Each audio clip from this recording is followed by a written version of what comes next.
што можа быць агульнага ў амерыканскага паэта 19 стагоддзя і паэта беларускага родам з 20-го. Вось, скажам, у Генры Лангфелла і Аркадзя Куляшова. Ну, напрыклад, тое, што другі перакладаў першага на мову родных бяроз, а першы, сам таго не ведаючы, увасобіў аднойчы ў словах вялікую ісціну жыцця таго, другога. «Каханне ніколі не прападае дарэмна», сказаў Лангфелла. А Куляшоў даказаў асабістым прыкладам, што нават калі нельга змяніць лёс, а можа і не трэба гэтага зусім, каханне не бывае змарнаванае, бо з яго нараджаюцца песні і паэты. Бывай, абуджаная сэрцам дарагая, чаму так горка? Не могу я зразумець, шкада заранкі мне, што ў небе дагарае, на ўсходзе дня майго, якому ружавець. Калі нараджалася знакамітая на ўсю постсавецкую прастору песня, Куляшову было 14. І ён быў геній, толькі ўсяго. Геній, якога праз гады назавуць першамайстрам напружанай лірычнай думкі перажывання, яскравых метафор і эпічнай формы.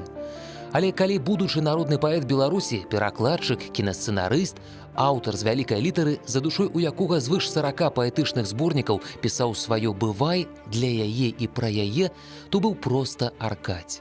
Яму было 14, а ёй, Аляксандры Васильевне Карыткінай, 16. Менавіта гэта дзяўчына абудзіла ў ім першае высокае пачуццё. Але, як пяецца ў песні, яна сышла, і іх шляхі разышліся назаўсёды. Аднак яна і засталася, не грэчаскай Аляксандрай у памяці народнай, а як гэта водзіцца ў беларускай вёсцы, проста Алесей. І ўсё таму, што ён, юны таленавіты вясковы хлапчук, яе пакахаў. Гэтага было дастаткова. Родная вёска Куляшова, вядома, далёка не Вярона. Хоць што цікава, італьянскія карані ў радаводзе паэта прысутнічалі. Гэта быў прапрадзедаў унёсак у беларускі генафонд. Аднак сам паэт ва ўмовах чырванасцяжнай краіны саветаў згадак пра сваіх продкаў, шляхцічаў па маці і іншаземцаў з поўдня па бацьку па зразумелых прычынах усё жыццё пазбягаў. Спрыялі таму, дарэчы, і прыродная сціпласць, і сапраўдны патрыятызм. Бо талент Куляшова, ён сам быў перакананы, заўсёды належаў беларускай зямлі. Іншая справа, што гены ігнараваць не прыходзіцца. Яны ж якраз і тлумачылі улюблівасць, пачуццёвасць і палкі тэмперамент творцы, які ўбачыў свет 6 лютага фатальнага 1914 года. На карце сучаснай Магілёўшчыны вёскі пад назваю Саматэвічы няма. Няма яе і ў агульным рэестры адміністратыўна-тэрытарыяльных адзінак рэспублікі, як няма і ніводнага паказальніка, які б зарыентаваў на мясцовасці нават дасведчанага падарожніка. Бо сёння Саматэвічы – гэта зона спакою і цішыні, у якой не жывуць людзі. Але на тым самым месцы, дзе калісьці стаяў бацькоўскі дом беларускага класіка Куляшова, не зарастае травою памятны камень. Усё яшчэ вядзе да царквы праз гуллівую чарнавудку Куляшоўскі мост. І не сыходзіць у нябыт гісторыя кахання паэта і яго музы. Заўсёды ў Саматэвічах у жніўні месяцы ладзіўся вялікі кірмаш, і туды з'язджаліся з навакольных вёсак вельмі шмат жыхароў. І на адным з гэтых кірмашоў Аркадзь Куляшоў заўважыў смуглявую, стройную дзяўчыну. Ці, як пішуць у шматлікіх артыкулах, гэта бацька Алесі, знаёмы з бацькам Аркадзя, неяк прывёў у дом Куляшовых сваю 13гадовую дачку. У тую першую іх сустрэчу Аркадзю было 11, і трапяткое пачуццё, якое папараць кветкай прарасло ў юнацкай душы, абудзіла ў Куляшове непераўзыдзенага паэта-лірыка. Ці помніш першае нясмелае прызнанне? Над намі жаўранкам звінеў і плакаў май. Назаўтра золкае туманнае світанне, суровы позірк твой і мой нямы адчай. Першае слова затворнік. Ён заўсёды меў у хаце свой кабінет, дзе па сутнасці праводзіў большую частку жыцця. Свой творчы шлях чарнільным алоўкам па старонках вучнёўскага сшытка Аркадзь пачаў яшчэ да таго, як яму споўнілася 6. І гэта, відаць, было прадказальным, бо нарадзіўся ён у сям'і настаўнікаў. Музычна адораныя вясковыя інтэлігенты, уладальнікі адзінага ў Саматэвічах патэфона выхоўвалі дзяцей у любові да оперы, рамансаў і, зразумела, літаратуры. У яго доме быў альбом, у якім былі партрэты пісьменнікаў. І Куляшоў, будучы яшчэ маленькім, ён ужо мог адрозніваць і называў кожнага аўтара. Маці яго навучыла чытаць вельмі рана. І вось першы свой зборнік вучнёўскі сшытак ён назваў «Куляшоў няшчасны». Зрэшты, гадоў да 8 вершы не былі для Аркадзя чымсьці ў жыцці, так бы мовіць, сэнсаўтваральным. Размеркаваць прыярытэты раптоўна дапамог Лермантаў сваёй паэмай «Мцыры». З успамінаў Аркадзя Куляшова. Нечакана для сябе, цалкам відавочна і з недзіцячай адказнасцю я зразумеў, што пазнаёміўся з чымсьці вельмі важным і істотным, што цяпер мой лёс прадвызначаны. Я сказаў сабе: хопіць лайдачыць, час брацца за працу. З тае пары Аркадзь не лайдачыў ніколі, а паэзія стала ўсім. Я вязень твой, а ты моя турма. Асуджан я любую пажыццёва. Так ён напіша пазней, і гэта будзе найчысцейшая праўда. Нават сватаючыся да сваёй будучай жонкі Ксеніі Вечар, творца адразу ж вытлумачыць ёй сваё прадвызначэнне, і выбранніца прыме гэты факт, як належнае. Бабуля была для яго у нечым ідэальнай жонкай у тым плане, што яна была адданым яму чалавекам, разумееце? Всё ж такі яна рабіла так, каб у яго была магчымасць заўсёды вось займацца сваёй справай, паэзіяй. Аднак настане для творцы і той горкі момант, калі яго выдатная жонка, не жалезная лэдзі, ўсё ж такі скажа: «Ведаеш, Аркадзь, я болей не люблю вершы. Гэта будзе нездарма, і гэта будзе балюча. Алеся ж, тая самая, з песняй і з жыцця, не перастане слухаць куляшоўскія рыфмы, пакуль ён будзе іх распавядаць. Амаль 40 гадоў, словамі па паперы». Першы ў жыцці Куляшова вершы быў напісаны па-руску, і гэта было не дзіўна. Па-руску размаўлялі і выкладалі ў школе бацькі. Па-руску звярталіся да юнага чытача з кніжных старонак Гоголь і Пушкін. Ды і жыла сям'я на тэрыторыі тагачаснай РСФСР. Змяніла ж светаўспрыманне 10гадовага паэта музыка купалаўскіх радкоў. Пазней, у 42-м, у адным з лістоў да жонкі Куляшоў напіша: «Родная мова – гэта адзенне маёй душы». Бывая обудженное сердце дорогая, и он уже писал по-белорусски, ему было 14 годов. То есть он перерос русскую мову. Першы беларускамоўны верш Куляшова «Ты мой брат» надрукуюць у клімавіцкай акруговай газеце «Наш працаўнік» у 1926, калі Аркадзю будзе 12. Восенню таго ж 1926 маці паэта на паўгода пасадзяць у турму па даносе аднавяскоўцаў. Ён пісаў маці пісьма. І ў адным з пісьм ён пісаў: «У каго ёсць матка, у таго галоўка гладка, а ў каго тата, у таго шурпата». Агідная там была гісторыя, да якой Кацярына Фамінічна Куляшова мела самае ускоснае дачыненне. Аднак несці адказнасць давялося ёй. Бацька ж Аркадзя застацца з жонкай і ў горы, як патрабавалі шлюбныя запаветы, не здолеў. Ён хутка знайшоў іншую жанчыну і пераехаў, забраўшы дзяцей з сабой. Але ўражлівы сын у новай сям'і не прыжыўся і ў марозным снежні збег у пустую бацькоўскую хату у Саматэвічы. Не за радаслоўную, не за бацька ў род называў князёўную, за красу народ, квартарантку нашую. Аляксандрай, Сашаю клікалі яе школьнікі свае. Птушкаю Тадораўна, я Алесяй зваў. Гора з ёй не гора нам, дзён ліхіх не знаў родны дом, як некалі. Я, Кандрат, Лявон, Панас, Стёпка, Казік, Стась, Ігнась і адна яна. Так і звалі людзі нас, 8 і 1. Ён у сваёй хаце даў магчымасць жыць вучням, якім далёка было хадзіць да школы. І так была як быццам створана вот эта камуна, так званая 8+1. Гэта таксама кадры з пачатку фільма «Жыцця паэта». І яны дазваляюць зразумець абставіны, у якіх выпроствала пялёсткі першае трапяткое пачуццё. Што ж адбывалася далей, тады ў юнацтве вядома з песні. «Сышла, ніколі ўжо не вернешся, Алеся». Карыткіна, старэйшая за Куляшова на 2 гады, скончыла саматэвіцкую школу і паступіла вучыцца ў Ленінград. А ўсё, чым жывілася ўзнёслае першае каханне, цалкам дасталася паперы.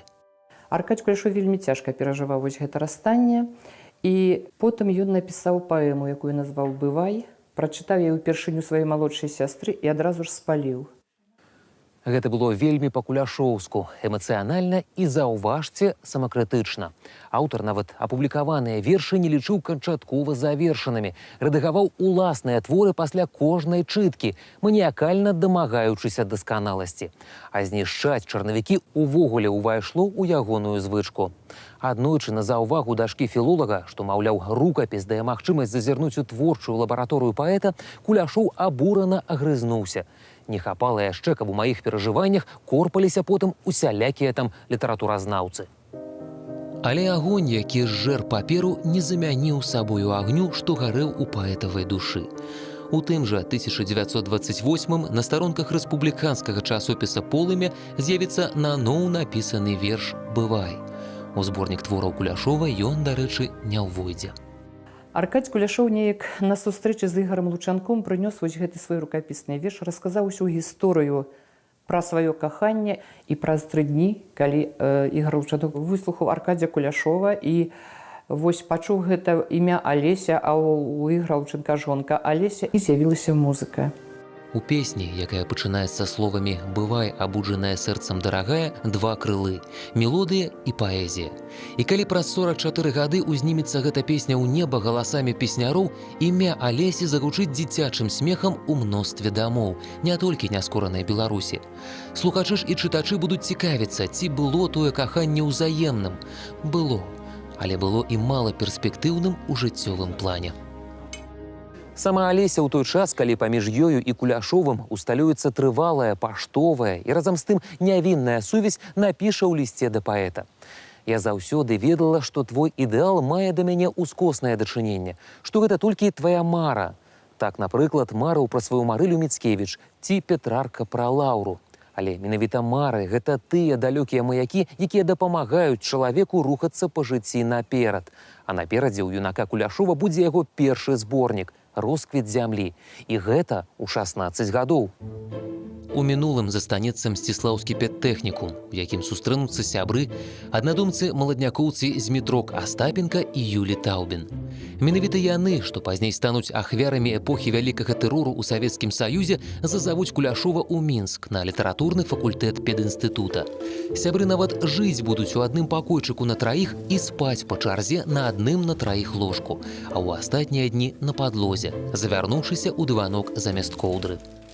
І у Куляшова ў гэты час склалася такая звычка пісаць алоўкам і лежачы, таму што не хапала месца. Ён складаў цэлыя паэмы ў галаве. Ось ляжыць на канапе цэлымі днямі, проста ў столь глядзіць, толькі паесці выйдзе і зноў у кабінет на канапу. А вось падняўшыся з канапы, ён сядаў за машынку і пачынаў хутка-хутка ўсё гэта друкаваць. Першае каханне. Хто яго не спазнаў? І для каго яно засталося ў жыцці адзіным? Пра Куляшова, відаць, заўсёды будуць успамінаць у звязцы з імем Алеся і матывам знакамітай песні. Але жанчына жыцця геніяльнага паэта увайшла ў яго лёс не ў 1928, а 6 гадамі пазней. На сяброўскай вечарыне ў пісьменніка Платона Галавача малады Аркадзь адразу ж заўважыў сястру жонкі гаспадара, Ксенію Вечар. І нават кіпень, праліты ёю яму на нагу, не астудзіў запал кавалера. Ёсць такое сямейнае паданне, што калі яны жаніліся, ён казаў, што з цягам часу яны будуць жыць добра, ён гэта абяцае. Але адна ўмова. Яна павінна ведаць, што для яго самым галоўным у жыцці будзе паэзіяй. Пэўна, Куляшоў і сам здзівіўся, калі Ксенія Вечар згадзілася стаць яго жонкай. Прычым жонкай стала выдатнай. Розум у гэтай адукаванай жанчыне спалучаўся з жыццёвай мудрасцю. Усе побытавыя клопаты Аксана Фёдоровна ўзяла на сябе, а паэт працаваў і тварыў як хацеў і колькі хацеў. Усе 44 гады іх шлюбу. І Аксана Фёдоровна сапраўды была дарадцам Куляшова. Ён чытаў ей свае творы. Гэта была жанчына, якую ён любіў, паважаў, і для яго сям'я это была аснова. З артыкула Людмілы Хрышчанович «Бясконца дарагая і родная», газета «Літаратура і мастацтва», 2014 год. Александра Васильевна пачала з таго, што паклала на стол агульны сшытак, у якім, як яна патлумачыла, запісаныя яе ўспаміны. Дрыготкімі пальцамі раскрыла яго і, сказаўшы: «Я нікому гэтага не чытала, нават сваім, вы першая», пачала чытаць. Але чытала нядоўга, слёзы душылі яе. «Прабачце, я зараз». Яна вярнулася праз колькі хвілін, знешне спакойная, засяроджаная. Кожны ліст Александра Васильевна чытала сама. Алеся Карыткіна-Белазорова напісала паэту ў 1938-м, калі рэпрэсіравалі яе мужа. У той час яна шукала падтрымкі сяброў юнацтва і знайшла яе. Зрэшты, Куляшоў тады ўжо меў 2 дзяцей і сам жыў пад пагрозай арышту, хоць усё яшчэ верыў у сістэму, на якой грунтаваўся Савецкі Саюз. Вялікім аптымістам быў таленавіты беларускі лірык. І, канешне ж, у далейшым ён зразумеў усю трагічнасць гэтага часу, трагічнасць гэтай эпохі, таму ў яго і былі сапраўды творчыя крызісы. Толькі ліст Карыткінай ускалыхнуў памяць. І ў вершах 1938-39 гадоў ізноў загучыць матыў першага кахання. Але нічога большага за дыялог двух чулых душ паміж Куляшовым і Карыткінай не было. І быць так ужо склалася не магло. Годам раней, у 1937-м, пасля арышту без 5 хвілін ворага народа Платона Галавача, Куляшову парэкамендавалі развесціся з жонкай, сваячкай арыштанта. У выпадку адмовы гразіліся выключыць з камсамола і саюза пісьменнікаў. Аркадзій Александрович адмовіўся. «Грош цана таму паэту, які здольны здрадзіць», сказаў ён тады сваёй Аксане. І гэтага маральнага крэда прытрымліваўся ўсё жыццё. У тым жа 1938-м, калі Куляшоў атрымаў ліст ад Карыткінай, паэт трапіў 13-м нумарам у спіс апальных беларускіх літаратараў, якім за падрыўную дзейнасць пагражала вышэйшая мера. Але Бог мілаваў. Таварыш Сталін занепакоіўся тым, што ў Беларусі не застанецца значных творцаў. І замест кулі Куляшоў атрымаў дзяржаўную ўзнагароду. Бяда, зрэшты, не сышла далёка, але выпрабаванне вайной Куляшоў перанёс годна. І як муж, і як грамадзянін, і як творца. І ён казаў, што паэт павінен пісаць тое, што патрэбна сучаснікам, і што памыляецца той, хто лічыць, што творы піша паэт. Паэт – это только чулая скрыпка, творы піша жыццё. З успамінаў паэта Михаіла Дудзіна. Я памятаю, як у блакадным Ленінградзе Павел Кабзарэўскі, які толькі што вярнуўся са шпіталя і яшчэ не паспеў ставіць выбітыя асколкам зубы, чытаў мне, шепялявячы, паэму Аркадзя Куляшова «Сцяг брыгады». Чытаў на беларускай мове. Гэта быў цуд мастацтва з вялікай літары. Я ўбачыў праз радкі гэтай паэмы сцяг веры ў сэрцах землякоў паэта і ў ягоным сэрцы. Ён быў самою неўміручасцю. Школьны Куляшоў часам падаецца нейкім штучным, можа, з-за своеасаблівай лексікі пары прагрэсіўнага СССР. Ды і цяжкавата сённяшняй моладзі зразумець, як маглі іх равеснікі 70гадовай даўніны аддаваць жыццё за камсамольскі білет, сцяг брыгады і паўабстрактную ідэю перамогі дабра. Затое каханне заўсёды застаецца дзейснай і зразумелай катэгорыяй. І сучаснікі пэўна ведаюць Аркадзя Куляшова паводле апетай песнярамі гісторыі кахання, якую нібы сцяг пад кашулю пранёс абаронца Куляшоў праз усё жыццё.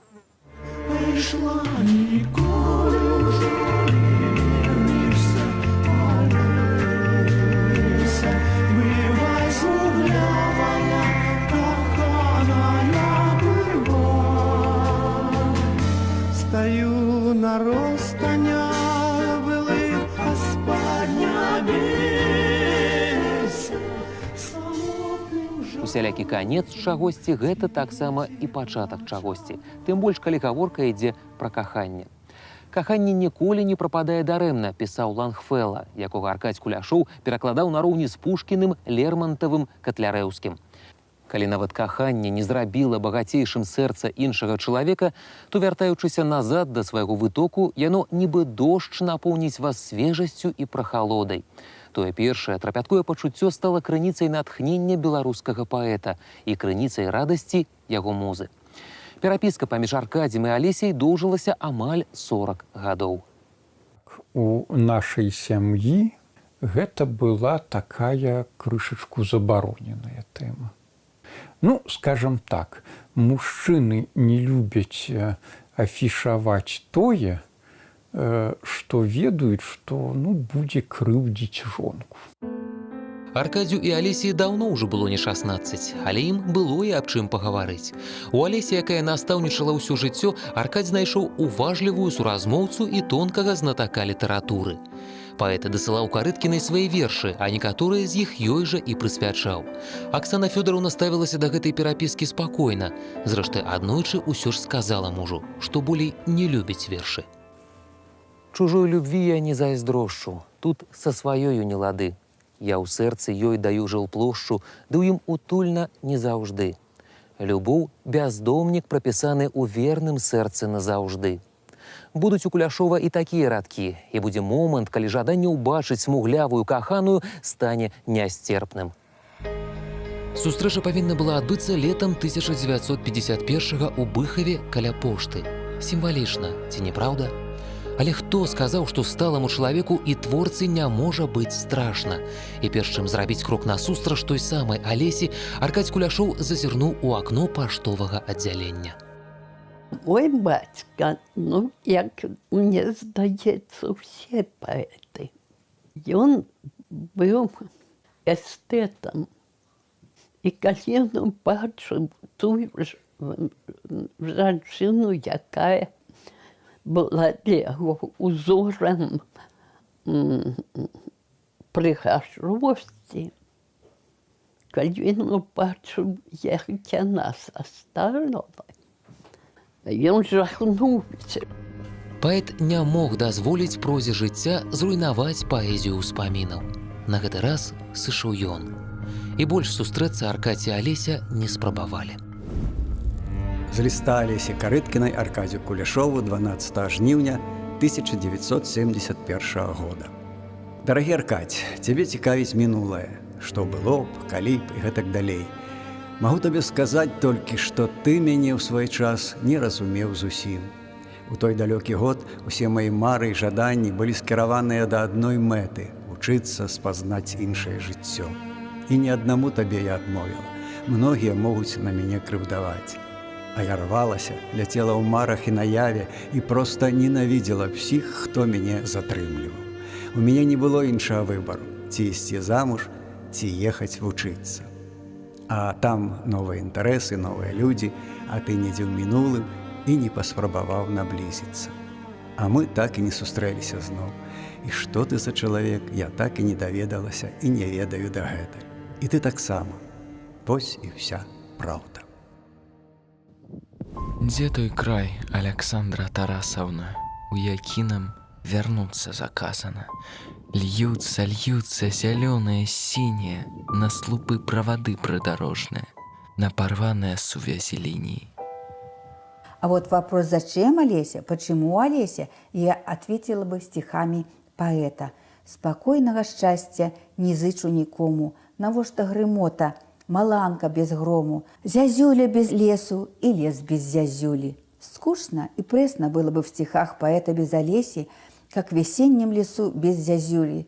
Не случайно в письме от 11 июля 1971 года он писал: «Ты как бы незримо всегда была рядом, а я писал не только для всех, но и для тебя лично». Аркадзь і Алеся сустрэцца больш не спрабавалі, але ліставацца не перасталі. Бо што жыццё, яно склалася, як склалася. Паэт выканаў сваё прызначэнне, якое, як заўважыла ягоная дачка, у бессмяротнасці. Яе ж Аркадзь Куляшоў падарыў і сваёй Алесі. Дарэчы, менавіта Алесей будзе звацца праўнучка беларускага класіка. Што тут яшчэ дадаць? Калі не наканавана было творцу і музе быць разам, то спазнаць адзін аднаго яны пэўна былі павінны. У тым самым варыянце адзіна для іх магчымым і правільным. У чыстым полі паперы белай, у цёмным лесе чарнільных знакаў.